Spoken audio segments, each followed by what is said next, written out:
بسم الله الرحمن الرحيم. واضرب لهم مثلا أصحاب القرية إذ جاءها المرسلون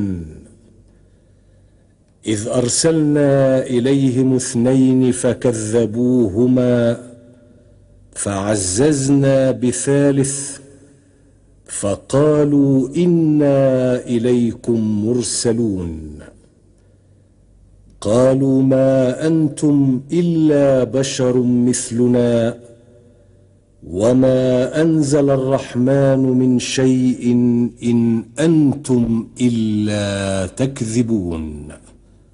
صدق الله العظيم.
Kalian tahu bahwa mereka, Subana, Samsa, dan juga Marikun telah membahayakan tuhan-tuhan kita. Mereka sekarang ada di hadapan kalian.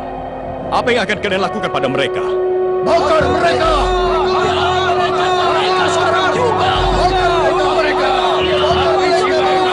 Para penduduk, mereka telah menolak menyembah tuhan-tuhan kita dan menyuruh kita untuk menyembah Tuhan mereka yang tunggal.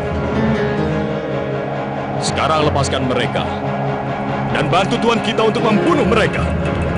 Lepaskan mereka dan bantu Tuhan kita menghukum mereka. Sekarang juga Tuhan kita yang agung telah menang. Kalian telah membantu Tuhan membunuh mereka. Bunuh saja mereka! Bunuh mereka! Bunuh mereka! Bunuh mereka! Bunuh mereka! Bunuh mereka! Jangan bunuh! Saja mereka! Pada hari ini setiap tahunnya akan kita peringati sebagai hari kemenangan Tuhan kita atas musuh-musuhnya. Bunuh saja! Bunuh mereka! Bunuh mereka! Bunuh mereka! Bunuh mereka!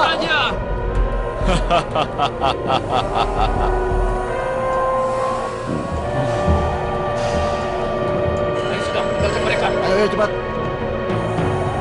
Para penduduk, Tuhan kita benar-benar telah menang. Kalian telah membantu Tuhan membunuh mereka. Dan mulai hari ini aku katakan sekali lagi pada kalian, akan kita rayakan hari kemenangan Tuhan kita atas musuh-musuh. Tuhan kita menang. Tuhan kita menang. Kita telah menang. Tuhan menang. Tuhan kita menang.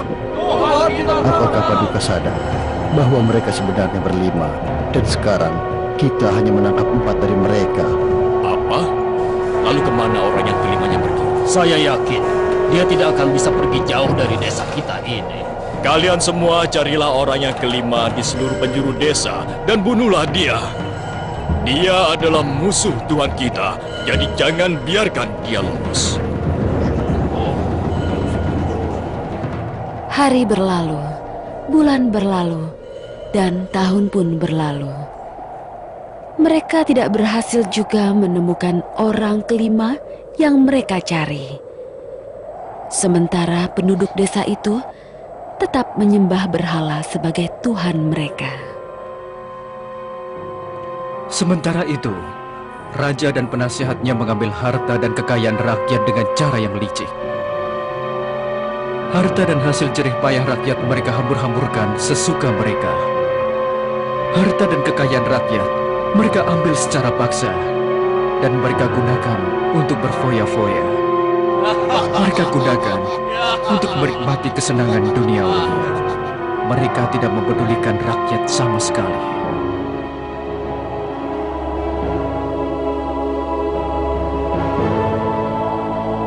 Berkatalah Saduk. Malam ini kita menginap di sini. Saat fajar kita akan memasuki desa dan mulai menyerukan kepada penduduk desa agar meninggalkan sesembahan mereka dan mulai menyembah Tuhan Yang Maha Esa. Masduk berkata, benar. Sebaiknya kita tidak menemui mereka pada malam hari. Shalum berkata, menurut pendapatku, kita mulai berdakwah kepada raja mereka. Jika raja dan orang-orang dekatnya beriman, rakyatnya pun akan mengikuti. Mereka akan memeluk agama yang sama dengan raja mereka. Lalu Saduk bertanya, apakah maksudmu Shalum? Shalum menjawab, kau pergilah berdua dengan Masduk. Aku akan tinggal di sini.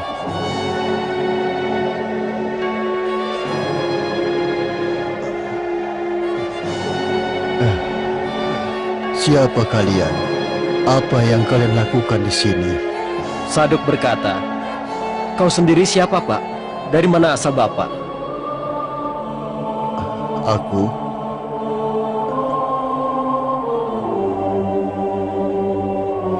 Aku berada di gua ini selama lebih dari 5 tahun. Dan aku telah lama menderita sakit di dalam gua ini. Masduk berkata, lalu apa yang kau lakukan di sini? Aku orang yang menderita. Kalian tidak perlu mendengarkan ceritaku. Sekarang katakan padaku, siapakah kalian ini? Shalum berkata, selama kau sakit, kau tidak perlu mengetahui siapa kami. Tapi kau memerlukan kesembuhan. Bukankah begitu? Benar. Tapi apakah kalian punya obat yang dapat menyembuhkanku? Saduk berkata, benar Pak, mendekatlah.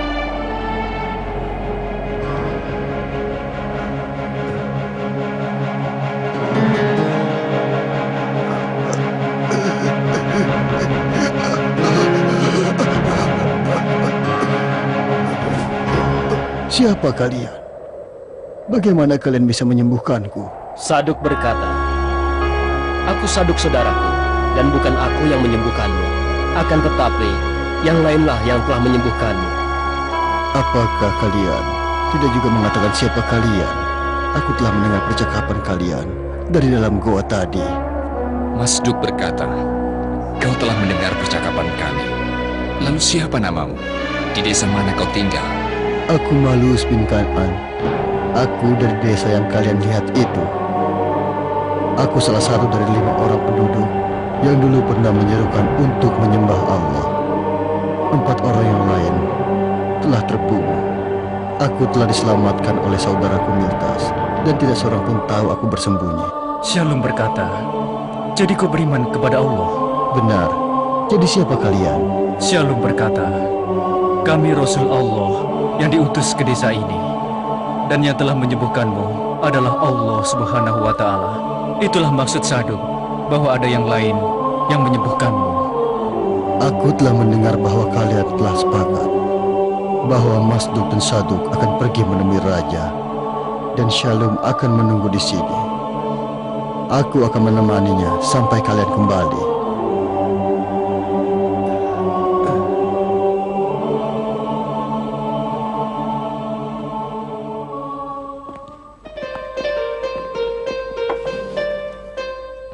Aku bingung kenapa kau bisa setuju 2 orang asing tinggal di rumah kita.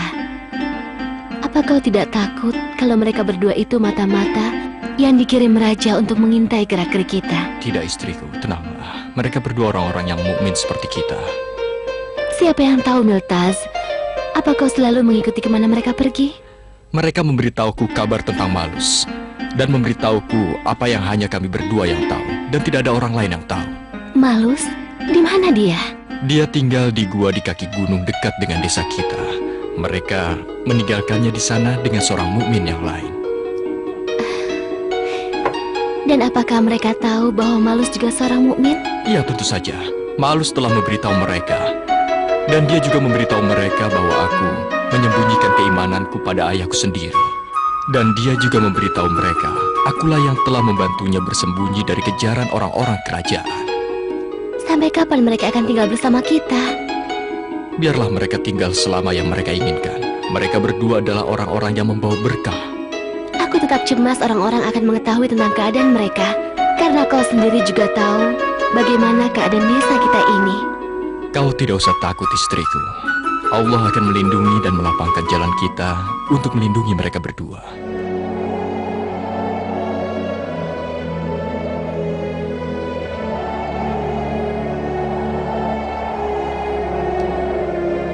Miltas pergi menemui saudaranya Malus dan Shalum yang menemaninya.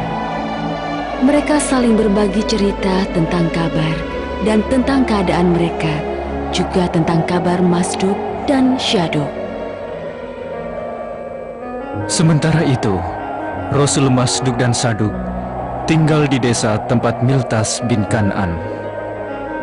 Mereka belum memulai tugas mereka secara terang-terangan. Mereka mendekati penduduk desa dan menjalin hubungan baik dengan mereka. Penduduk desa mengenal mereka sebagai tabib yang dengan kehendak Allah berhasil menyembuhkan penyakit yang diderita oleh penduduk. Sehingga penduduk desa menyukai keberadaan mereka. Lama-kelamaan, seluruh penduduk desa menerima keberadaan mereka.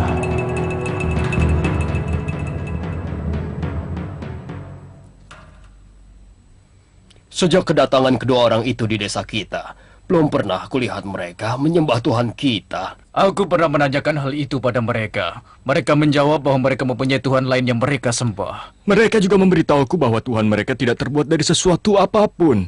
Tapi Tuhan yang tidak dapat diketahui oleh panca indera, tapi Dia telah mengawasi kita. Mengapa kita tidak pernah melihat Tuhan mereka? Apakah Tuhan mereka dari emas dan mereka takut kita mencurinya?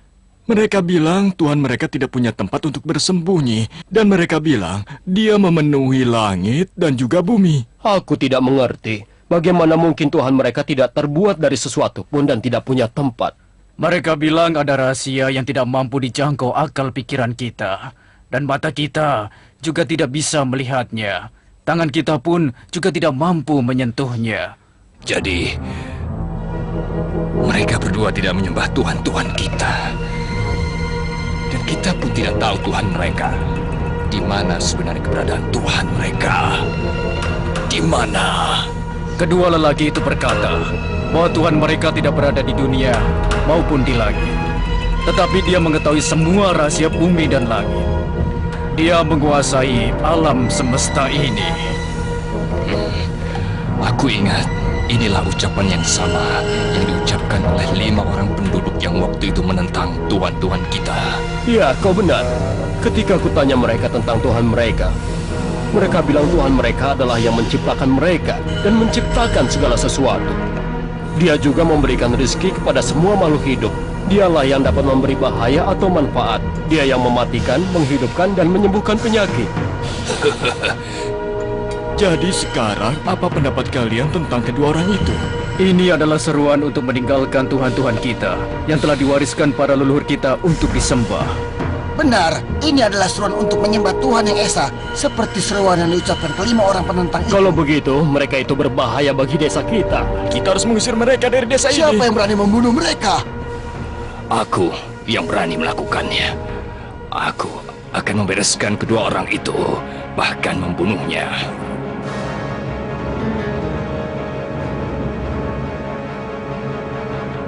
Tuanku, Baginda Raja, ada 2 orang yang membahayakan desa kita ini.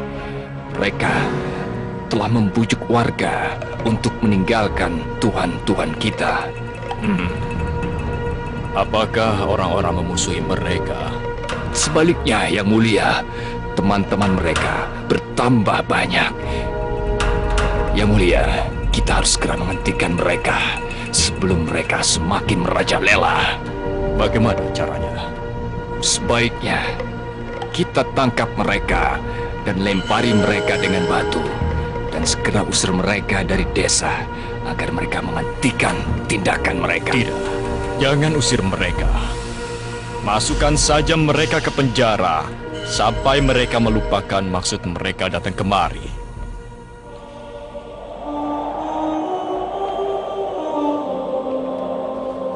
Shalom berkata, inilah yang kutakutkan terjadi pada Masduk dan Saduk.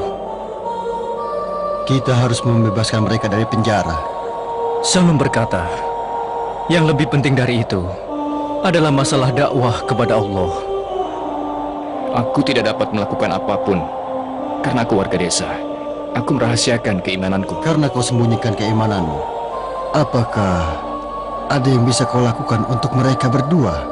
Sebaiknya kau lakukan sesuatu untuk menunjukkan kekuatan imanmu. Shalom berkata, kau sendiri Malus, tidak adakah yang bisa kau lakukan? Aku tidak bisa masuk ke desa setelah mereka mengetahui bahwa aku berdakwah kepada Allah. Aku telah menjadi buronan selama 5 tahun. Mereka akan membunuhku. Tapi hanya kau yang bisa memasuki desa itu, karena kaulah orang asing di desa tersebut. Benar, kaulah yang harus pergi ke desa itu. Semoga Allah memberi petunjuk untuk berdakwah pada mereka dan menyelamatkan kedua temanmu. Sebaiknya segeralah kau temui raja dan para penasehatnya. Shalom berkata, itulah yang kupikirkan. Tapi sebaiknya kau sembunyikan jati dirimu untuk sementara hingga mereka tidak mengetahui hubunganmu dengan kedua temanmu.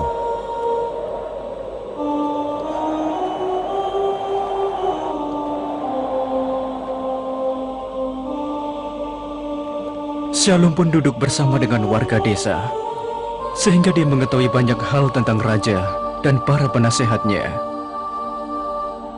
Mereka menyukainya dan kemudian mengantarkannya menghadap raja.